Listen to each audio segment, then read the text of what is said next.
Alhamdulillah wassalatu wassalamu ala Rasulillah wa ba'd. Ayyuhal ikhwah, a'azzani wa a'azzakumullah. Kita lanjutkan pembacaan Al-Adabul Mufrad. Berkata Imam Al-Bukhari rahimahullah, haddatsana Abdullah bin Muhammad qal haddatsana Muhammad bin Sabiq qal haddatsana Israil 'anil A'mash an Ibrahim an Alqamah an Abdillah anin Nabi sallallahu alaihi wasallam qala laisal mu'minu bit-ta'ani walal la'ani walal fahishi walal badhi. Telah menceritakan kepada kami Abdullah bin Muhammad, ia berkata, telah menceritakan kepada kami Muhammad bin Sabiq, ia berkata, telah menceritakan kepada kami Israil dari Al-A'mash, dari Ibrahim, dari Alqamah, dari Abdullah, dari Nabi sallallahu alaihi wasallam. Beliau bersabda, seorang mukmin bukan orang yang suka mencela, suka melaknat, suka berkata keji, dan suka berkata kotor. Nah, ini hadisnya ayol ikhwah dari Abdullah. Maksud Abdullah di sini adalah Abdullah bin Mas'ud. Ya, Abdullah bin Mas'ud, seorang sahabat Nabi. Abdullah bin Mas'ud yang ikut hijrah dan akhirnya meninggal di Kufah, ya, hijrah ke Madinah, kemudian beliau pindah ke Kufah, tinggal di Kufah dan meninggal sana. Dan di sini hadisnya pernah kita lewati, hadis ini di hadis ke-312, ya, hadis ini pernah kita lewati. Makanya makna atau faidahnya pun sama seperti hadis sebelumnya.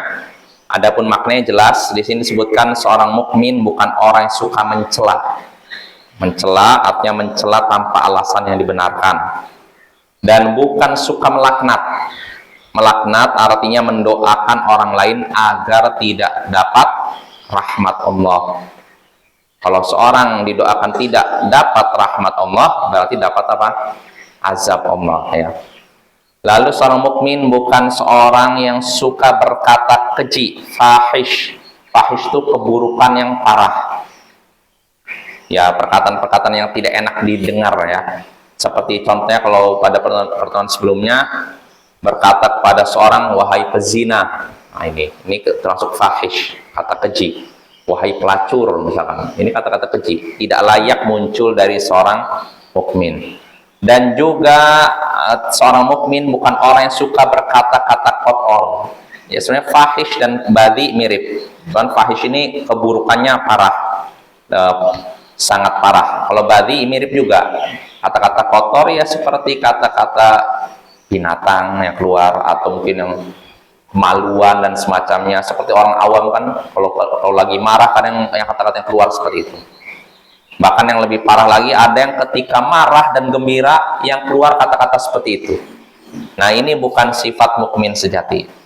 Seorang mukmin sejati orang yang orang yang selalu menjaga lisannya, tidak biarkan mengeluarkan kata-kata yang tidak layak seperti tadi. Nah, ini makna hadisnya. Adapun faidah yang bisa kita petik dari hadis ini, di antaranya pertama, larangan mengeluarkan perkataan atau mengucapkan perkataan yang mencela orang lain. Kita seorang mukmin dilarang suka mencela orang lain, ya. Apa-apa kesalahan sedikit orang lain dicela, kesalahan sedikit dilakukan oleh orang sekitar kita dicela, cela. Nah, ini bukan sifat seorang mukmin, ya. Lalu begitu juga larangan suka melaknat. Melaknat artinya tadi mendoakan agar orang lain tidak dapat rahmat Allah.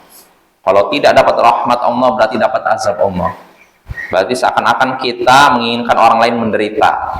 Nah, ini bukan sifat mukmin sejati. Dan Nabi kita dulu pernah melaknat beberapa orang yang pernah membunuh beberapa sahabat beliau.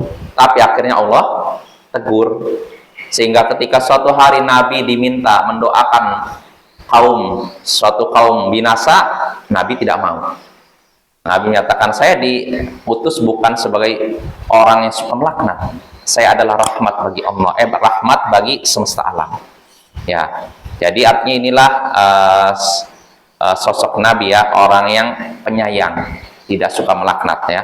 Maka hendaknya demikian pula kita ya meniru beliau.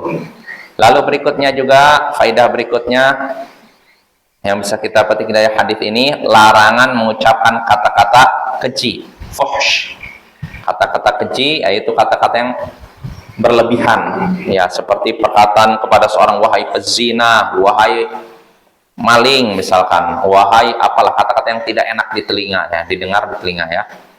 Lalu faedah berikutnya juga larangan mengucapkan kata-kata kotor ya, kata-kata kotor seperti kata-kata yang berupa binatang, kemaluan dan semacamnya. Yang seperti ini tidak layak terucap dari seorang mukmin.